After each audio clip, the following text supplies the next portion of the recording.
Hi everyone, welcome back to your own YouTube channel KK Awasthi. आज के इस session में we are going to do few very basic and important numericals on time domain analysis. सबसे पहले तो बच्चों ये सेशन उन स्टूडेंट्स के लिए है जो कंट्रोल सिस्टम का सेमेस्टर एग्जाम्स देने वाले हैं, राइट? तो हमने क्वेश्चंस भी वैसे ही रखे हैं जैसे आपके सेमेस्टर एग्जाम्स में आते हैं.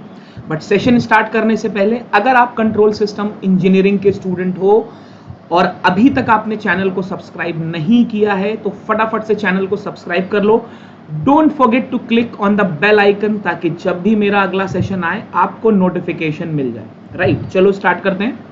This is the very first question. The question says the closed loop transfer function of a control system is this. आपको क्लोज्ड लूप ट्रांसफर फंक्शन दिया हुआ है और आपको सिस्टम का आउटपुट निकालना है for unit step input. Unit step input का मतलब हुआ आरटी की वैल्यू है बच्चों यूटी, और अगर आरटी की वैल्यू यूटी है तो आर एस की वैल्यू कितनी हो जाएगी? लाप्लास ट्रांसफॉर्मेशन ऑफ यूटी जो आपका आता है 1/s.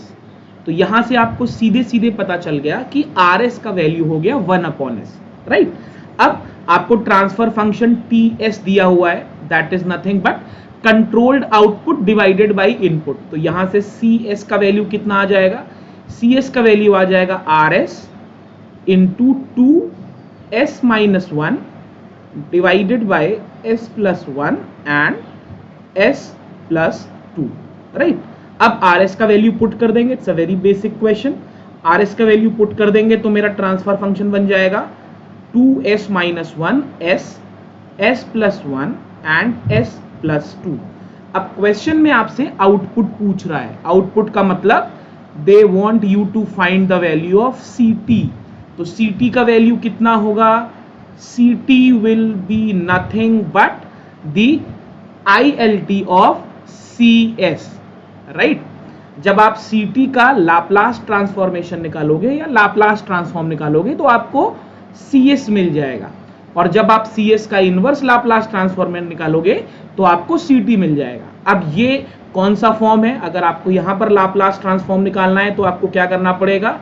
पार्शियल फ्रैक्शन करना पड़ेगा बच्चों. A/s B/s+1 C/s+2. अगर A, B एंड C का वैल्यू आ गया तो हमारा काम आसान हो जाएगा. ऐसे क्वेश्चंस हम कई बार कर चुके हैं, right? A, B and C. आप A, B एंड C का वैल्यू निकाल लो. मैं आपको बता देता हूं कितना वैल्यू आएगा. A का वैल्यू -1 आएगा, B का वैल्यू -3 आएगा और C का वैल्यू 4 आएगा. वो बच्चे जो भूल गए हैं मैं एक बार फिर से आपको बता देता हूं कि कैसे आप पार्शियल फ्रैक्शन निकालोगे.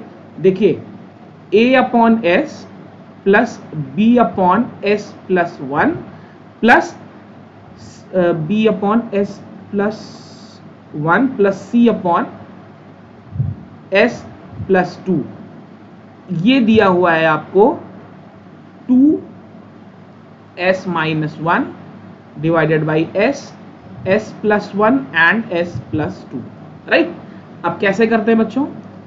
A s+1 s+2 plus B s+2. अगर आपको रेजिड्यू याद है, मुझे उम्मीद है अगर आप मेरा प्लेलिस्ट शुरू से फॉलो कर रहे हो तो आपको रेजिड्यू मेथड भी मालूम होगा, ठीक? सबसे पहले क्या करें बच्चों? s = 0 पुट कर दें. अगर s = 0 पुट कर देंगे तो राइट हैंड साइड पर क्या आ जाएगा? -2. लेफ्ट हैंड साइड पर क्या आ जाएगा? ये वाला टर्म और ये वाला टर्म बेकार हो जाएगा और आपको मिल जाएगा 2a. तो a का वैल्यू कितना आ जाएगा? -1, ठीक है ना? देखिए यहां पर B और C रिवर्स भी हो सकते हैं क्योंकि आप B के साथ s+2 ले सकते हो, C के साथ s+1 ले सकते हो. तो मैंने आंसर तो लिख दिया है, एक बार जरा सॉल्व करके देखते हैं. हो सकता है मैंने जब पहली बार सॉल्व किया हो तो यहां पर C हो यहां पर B हो, तो ये कंफ्यूजन ना रहे, इसलिए सॉल्व कर लेते हैं. अब अगर मुझे B निकालना है, B निकालने का मतलब अगर मैं s = -1 पुट कर दूं, ठीक है? ध्यान से देखिएगा. अगर मैं s = -1 पुट कर दूं तो ये 0 हो जाएगा, ये 0 हो जाएगा, राइट? यहां पर क्या आ जाएगा? B -1 into 1 is equal to 2 into -2 आ जाएगा बच्चों, राइट? लॉजिक समझ में आ रहा है? तो b into -1 is equal to -4, तो b का वैल्यू आ जाएगा 4, राइट? b का वैल्यू आ जाएगा 4। देखिए यहाँ पर b और c रिवर्स है, तो आप क्या कर लो, ये वैल्यूज रिवर्स कर लो। b का वैल्यू आ जाएगा 4। अगर b का वैल्यू आ गया, अभी c का वैल्यू आपको निकालना है, तो क्या करना है, s is equal to -2 put कर देना है। s is equal to -2 put करोगे तो ये 0, ये 0, ये कितना आ जाएगा, c -2 into -2 plus 1 is equal to 2 into -2 -1, तो ये आ जाएगा c -2 into -1 is equal to 2 into -3, तो 2 into C is equal to -6, तो c का वैल्यू आ जाएगा बच्चों -3। Is that very very clear? तो अगर जो लोग भूल भी गए थे, आई गेस उनका यहाँ पर रिवीजन हो गया होगा कि कैसे हम लाप्लास ट्रांसफॉर्म निकाल रहे हैं। अब अगर एक बार आपने पार्शियल फ्रैक्शन कर लिया तो अब तो लाप्लास बहुत इजी हो गया। a b c का वैल्यू पुट कर दो, यहीं पर पुट कर देता हूं। a का वैल्यू है 1, राइट? तो मेरा cs कितना हो गया, 1/s। b का वैल्यू है 4, देखिए वैल्यूज रिवर्स हैं, b का वैल्यू है 4, तो यहां पर आ गया 4/s प्लस 1। c का वैल्यू है -3, तो यहां आ गया -3/s plus 2। To avoid any confusion let me just reverse it, वरना आप लोग जब बाद में सेशन देखोगे तो आपको लगेगा कि सर ने उल्टा लिखा हुआ है। b का वैल्यू 4 कर लो, ठीक है ना, c का वैल्यू -3। अब अगर मेरे को ct निकालना है तो मुझे इसका इनवर्स लाप्लास निकालना है। अगर इसका इनवर्स लाप्लास ट्रांसफॉर्म निकालूंगा तो वैल्यू कितना आएगा, इसका वैल्यू आ जाएगा ut, u का -ut, इसका वैल्यू आ जाएगा 4 e to the power -t, इसका आ जाएगा -3 e to the power -2t। तो ये बच्चों मेरा आउटपुट रिस्पॉन्स हो गया।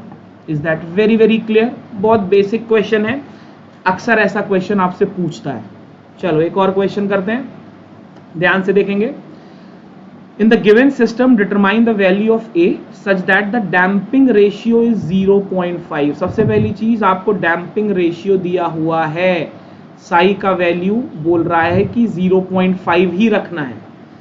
साथ ही साथ you have to find the rise time and maximum overshoot, right? तो rise time और maximum overshoot निकालने से पहले एक बार फॉर्मूला देख लेते हैं। उम्मीद है आपको फॉर्मूले अभी याद होंगे, अगर नहीं याद है तो आप पुराना लेक्चर देख सकते हो, वहां पे आपको सभी फॉर्मूलों का डेरिवेशन भी मिल जाएगा। We have also derived all the formulas. तो ये हो गया बच्चों मेरा राइज टाइम, ओके। और मैक्सिमम ओवरशूट कितना हो गया, मैक्सिमम ओवरशूट हो गया e to the power -pi into psi divided by √1 minus psi square. Percentage में निकालना है तो इंटू 100 कर देंगे। Is that very very clear, right? अब सबसे पहले जब कभी भी मुझे मैक्सिमम ओवरशूट, राइज टाइम, ये सारे पैरामीटर्स निकालने हैं तो the very first thing that I have to find is the characteristic equation. अगर मैं कैरेक्टरिस्टिक इक्वेशन निकाल ले गया तो मेरा काम बन जाएगा। अब कैरेक्टरिस्टिक इक्वेशन क्या होता है, अगर मैं इसको जनरल ब्लॉक डायग्राम से कंपेयर करूं तो ये GS की वैल्यू है, ये HS की वैल्यू है, और मेरी कैरेक्टरिस्टिक इक्वेशन होती है 1 plus GS into HS is equal to 0। I hope आपको पुराने सेशंस याद होंगे। तो सबसे पहला काम है मुझे कैरेक्टरिस्टिक इक्वेशन निकालनी है, राइट? कितनी आएगी, 1 plus 16/s, s plus 0.8 into 1 plus AS is equal to 0, right? इसको सॉल्व कर लेते हैं। ये आ जाएगा s square plus 0.8s plus 16 plus 16as is equal to 0। तो this will be s square plus 16a plus 0.8 into s plus 16 is equal to 0। तो ये बच्चों मेरी कैरेक्टरिस्टिक इक्वेशन आ गई, ठीक? नेक्स्ट पेज पे लिख देता हूं। The characteristic equation is s square plus 16a plus 0.8 into S plus 16 is equal to 0। Question में मुझे बोल रहा है इस सिस्टम के बारे में, तो सबसे पहले मुझे जनरल कैरेक्टरिस्टिक इक्वेशन निकालनी पड़ेगी और मुझे उस कैरेक्टरिस्टिक इक्वेशन से अपनी इक्वेशन को कंपेयर करना पड़ेगा। तो मेरी जनरल इक्वेशन है S square plus 2 psi omega N S plus omega N square is equal to 0। तो ओमेगा एन स्क्वायर, दोनों इक्वेशन को कंपेयर करोगे बच्चों, ओमेगा एन स्क्वायर की वैल्यू 16, तो ओमेगा एन की वैल्यू आ जाएगी 4। आ गई।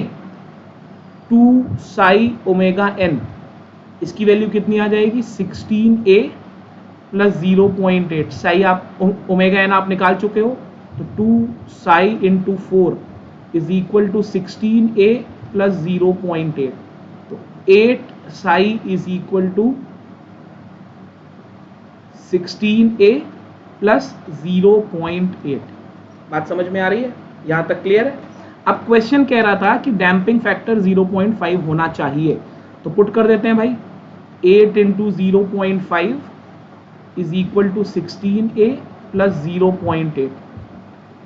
4 is equal to 16a plus 0.8, तो 16a इज इक्वल टू 3.2, तो a इज इक्वल टू 0.2। यहां से आपको a का वैल्यू मिल गया। ऐसे बहुत से क्वेश्चंस आपके सेमेस्टर एग्जाम्स में आते हैं बच्चों, जिसमें आपको किसी अननोन पैरामीटर का वैल्यू निकालना पड़ता है।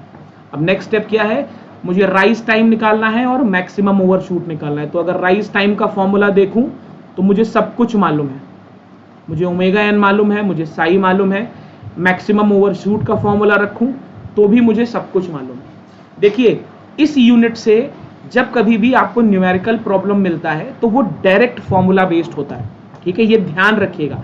मैं उनकी बात कर रहा हूं जो सेमेस्टर एग्जाम्स की तैयारी कर रहे हैं। गेट में थोड़े कॉम्प्लिकेटेड क्वेश्चंस आते हैं, बट ये सेशन गेट एस्पिरेंट्स के लिए बिल्कुल भी नहीं है। ये सिर्फ उन बच्चों के लिए है जिन्हें कंट्रोल सिस्टम इंजीनियरिंग का सेमेस्टर एग्जाम देना है, राइट। तो ये चीज बहुत ज्यादा ध्यान रखिएगा, आपको फॉर्मूले अच्छे से याद होने चाहिए बच्चों, ठीक है ना, फॉर्मूले बहुत अच्छे से याद होने चाहिए, ठीक है ना। चलो एक क्वेश्चन और करते हैं। अगेन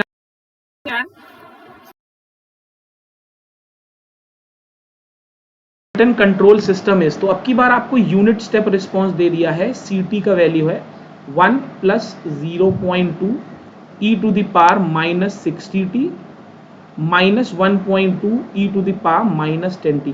वैसे मैं आपको बताऊं ये क्वेश्चन गेट में ही पूछा गया है, but it was in late 2000s, right, in fact early 2000s। तो अभी 2023 चल रहा है, तो अभी लेवल बहुत अप हो चुका है गेट एग्जाम्स का। बट स्टिल ये वाला क्वेश्चन और ये दोनों क्वेश्चन ये बहुत से स्टेट यूनिवर्सिटीज के सेमेस्टर एग्जाम्स में पूछे गए। मैंने वही 3 क्वेश्चन सेलेक्ट किए हैं जो बहुत बार पूछे गए, और ऐसे ही क्वेश्चंस आपसे पूछे भी जाएंगे, राइट। चलो अब आपसे क्वेश्चन कह रहा है the undamped natural frequency omega and damping ratio are. आपसे नेचुरल फ्रीक्वेंसी पूछ रहे हैं और डैम्पिंग रेशियो पूछ रहे हैं, राइट। तो आप मेरे को बताओ, अगर आप कैरेक्टरिस्टिक इक्वेशन निकाल ले गए तो आपके लिए ओमेगा एन और डैम्पिंग रेशियो को ये डेल से बोल रहे हैं, ये दोनों निकालना आसान हो जाएगा, हो जाएगा। अब कैसे निकालोगे, इसका लाप्लास ट्रांसफॉर्म ले लो, राइट। 1 का लाप्लास ट्रांसफॉर्मेशन कितना आएगा, 1/s आएगा, प्लस 0.2 ये आ जाएगा s प्लस 60। अब इस लेवल पर कोई ये कंप्लेन नहीं कर सकता कि सर मुझे लाप्लास ट्रांसफॉर्म निकालना नहीं आ रहा। s plus 10, very simple, this is your Laplace transform, right. अब cs को सिंप्लीफाई कर लो, s प्लस 10 s प्लस 60, ये जब पूरा सॉल्व कर लोगे यू विल गेट 600। तो मैं आपके लिए सीधे ट्रांसफर फंक्शन मैं आपके लिए सीधे cs लिख देता हूं।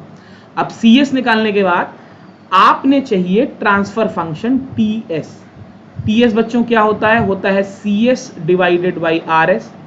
अब rs होता है इनपुट, क्वेश्चन कह रहा है यूनिट स्टेप इनपुट, यानी कि rs की वैल्यू बच्चों हो गई 1/s। तो आपका ट्रांसफर फंक्शन कितना हो गया, ट्रांसफर फंक्शन हो गया 600 divided by s plus 10 s plus 60। इसको बच्चों जब आप डिवाइड करोगे 1/s से तो क्या होगा, वो s ऊपर आ जाएगा और ऊपर से कैंसिल हो जाएगा, राइट। तो फाइनली आपको जो ट्रांसफर फंक्शन मिलेगा वो क्या मिलेगा, it will be 600 divided by s plus 10 into s plus 60. This will be your transfer function. इस ट्रांसफर फंक्शन से आप कैरेक्टरिस्टिक इक्वेशन निकाल सकते हो. आपकी कैरेक्टरिस्टिक इक्वेशन आएगी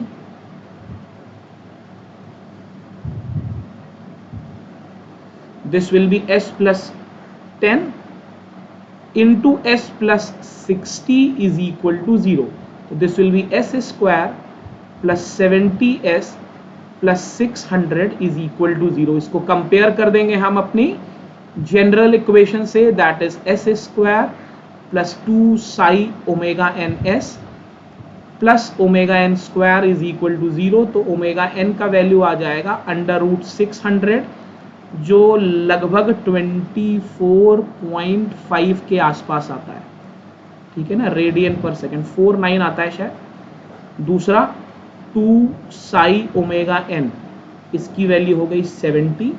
तो साई का वैल्यू हो गया 70 divided by 2 into 24.5. This will be approximately equal to 1.42. Right. So ये कुछ बेसिक क्वेश्चंस हैं जो इस टॉपिक से आपके सेमेस्टर एग्जाम्स में पूछे जा सकते हैं. Right. So this brings us to the end of the session.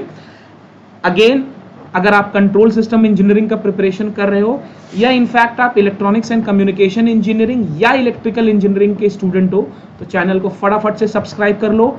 Network, signal, control, DSP, basic electrical engineering, इतने सेशंस ऑलरेडी इस चैनल, इतने सब्जेक्ट्स ऑलरेडी इस चैनल पे हैं and will be coming up with few more subjects as well.